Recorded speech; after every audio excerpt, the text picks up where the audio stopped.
जय जगन्नाथ आपको प्रज्योतिश्वर को स्वागत।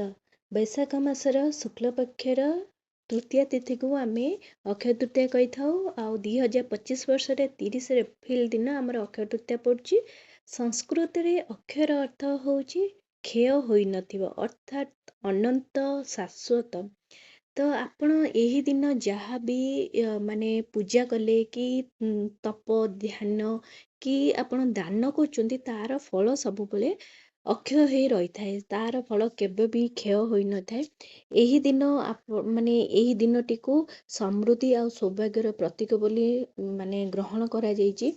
एही दिन आपण जेकोसी नूतन कार्य आरंभ कले कि मांगलिक कार्य आरंभ कले शुभ दिन रे तो वर्षक सारा से कामटी ही शुभ ही चली थाए।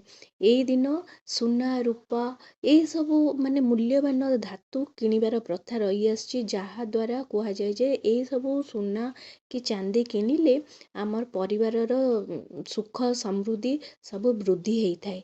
केवल अक्षय तृतीय किसी मूल्यवान धातु किणीदेले घर को सुख समृद्धि आसे नहीं। ता व्यतीत आपण जदि दीपदान एमती किसी स्थान अच्छी तो सही स्थान रे जदि आपण अक्षय माने अक्षय तृतीय जदि दीपदान करूचंती ताहले मध्य माँ लक्ष्मीकर घर को आगमन हुए, सुख समृद्धि शांति सबु किछि घर को आसे।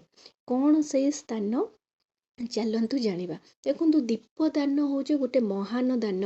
तो सही दीपदान आपन जदि करूचंती अक्षय तृतीय ताहले मध्य आपन को अक्षय फल मध्य प्राप्ति होता है।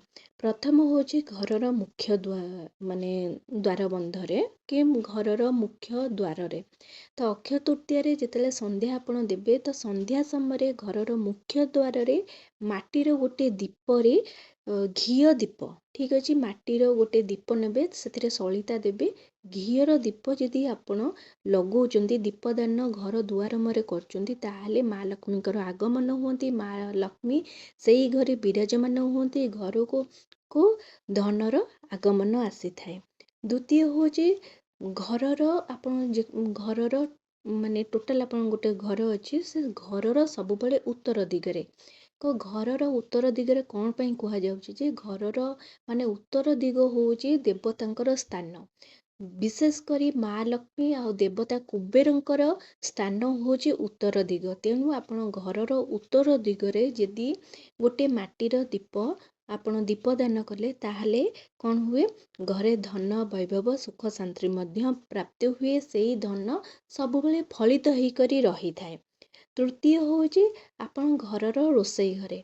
तो घरर रोसई घर हूँ माँकर सेटा स्थान। माँकर से कह जाए अन्नपूर्णा बोली, कारण आमर अन्न कौटू तैयारी हुए तो रोसई घर।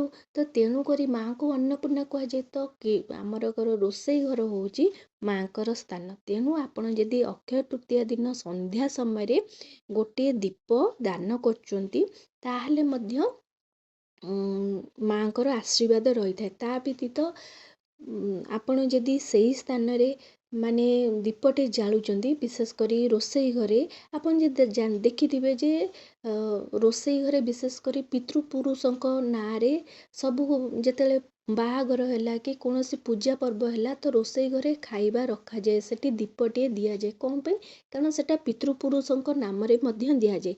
आपण जदि रोसई घरे गोटे दीपटे दउचंती ताहले सेटा पितृपुरुष माने पाई थांती। पितृपुरुष आपण को माने से माने उद्धार पाई थांती, सेमानक कृपा आपण को ऊपर रही थाए, सेमानक आशीर्वाद रही थाए। सेमानकर जदि आशीर्वाद आपणक ऊपर रोचे पितृपुरुषंकर ताहले मध्य माँकर मध्य आशीर्वाद आपणक ऊपर रहिबो, जहा द्वारा आपणक घर सबुबले धन धान्य परिपूर्ण हब। चतुर्थ स्थान होची माँ बृंदावती पाखे माने चौरा मूल। अक्षय तृतीय आपण तो सेमिति आपण प्रतिदिन चौरा मूले दीप माने लगौथिबे। सेटा कोन पित्तलर दीप कि आपण चाइना माटर दीप आसी सेई दीपरे, किंतु से दिन विशेष करी गोटे दीप आनिबे। सेई जो माटी दीप सेई माटी दीपरे आपण कोन करिवे घियो दे अल्प हो पछे घियो दे माँ बृंदावती पाखे मध्य गोटे दीपटे लगेइबे। सेठी दीप लगेइले माँ बृंदावती को आशीर्वाद मिले। ता व्यतीत माँ बृंदावती को तुलसी को किए बेसी पसंद करे, तुलसी कहार बेसी प्रिय ତ ଭଗବାନ ବିଷ୍ଣୁଙ୍କର, ଆଉ ଭଗବାନ ବିଷ୍ଣୁ ଯେଉଁଠି ରହିବେ ମା ଲକ୍ଷ୍ମୀ ସେଇଠି ବାସ କରିବେ। ତେଣୁକରି ଆପଣ ମା ବୃନ୍ଦାବତୀଙ୍କ ପାଖରେ ମାନେ ଚଉରା ମୂଳରେ ମଧ୍ୟ ଗୋଟେ ଦୀପଦାନ କରନ୍ତୁ, ଯାହାଦ୍ୱାରା ମା ଲକ୍ଷ୍ମୀଙ୍କର ଆଶୀର୍ବାଦ ଆପଣଙ୍କ ଉପରେ ରହିବ। ପଞ୍ଚମ ଆଉ ଶେଷ ଦୀପଦାନ ହେଉଛି ପୂଜା ଘରେ। ଆପଣ ପୂଜା ତ ସେଦିନ କରିବେ, ମାନେ ଆପଣ କ'ଣ ଦୀପଦାନୀ, ଆପଣ ଡେଲି ଯେଉଁ ଦୀପରେ ଦୀପ ଲଗାଉଥିବେ ସେଇ ଦୀପ ଆପଣ ଲଗାଇବେ। ତା ବ୍ୟତୀତ ଆପଣ କ'ଣ କରିବେ, ଆଉ ଗୋଟେ ଦୀପ ଆପଣ କ'ଣ କରିବେ, ମାନେ ମାଟିର ଦୀପ, ସେଥିରେ ଟିକେ ସଳିତା ଆଉ ଘିଅର ଦୀପ ନେଇକରି ସେଠି ମାଙ୍କୁ ପୂଜା କରିବେ। ସେଇଠି ମାଙ୍କୁ ମଧ୍ୟ ଦୀପ ଦାନ କରିବେ। ସେଠି ମଧ୍ୟ ମାଙ୍କୁ ଦୀପଦାନ କଲେ ମାଙ୍କର କୃପା ମଧ୍ୟ ମାନେ ପ୍ରାପ୍ତି ହେଇଥାଏ। ଆପଣ ଏହି ମାନେ ଅକ୍ଷୟ ତୃତୀୟାରେ ଯଦି ଏହି 5ଟି ସ୍ଥାନରେ ଭକ୍ତିର ଭାବରେ ଶ୍ରଦ୍ଧାର ଭାବରେ ମାଙ୍କୁ ପୂଜା କରି ଏଇ 5ଟି ସ୍ଥାନରେ ଦୀପଦାନ କରୁଛନ୍ତି, ମାଟିର ଦୀପରେ ଦୀପଦାନ କରୁଛନ୍ତି, ତାହେଲେ ଆପଣଙ୍କର ସବୁ ମନୋକାମନା ପୂର୍ଣ୍ଣ ହେବ। ଆପଣଙ୍କର ଘରେ ଧନ ଧାନ୍ୟରେ ପରିପୂର୍ଣ୍ଣ ହେବ। ମା ଆପଣଙ୍କ ଉପରେ ଆଶୀର୍ବାଦ ସବୁଦିନ ପାଇଁ ବର୍ଷେଇବେ। ଆଶା କରୁଛି ଭିଡ଼ିଓଟି ଆପଣମାନଙ୍କୁ ବହୁତ ପସନ୍ଦ ଆସିଥିବ। ଯଦି ଆସିଛି ତାହେଲେ ଏଇ ଚ୍ୟାନେଲକୁ ଜଲ୍ଦି କରି ଲାଇକ୍, ସେୟାର, ସବସ୍କ୍ରାଇବ୍ କରିଦିଅନ୍ତୁ। ନମସ୍କାର।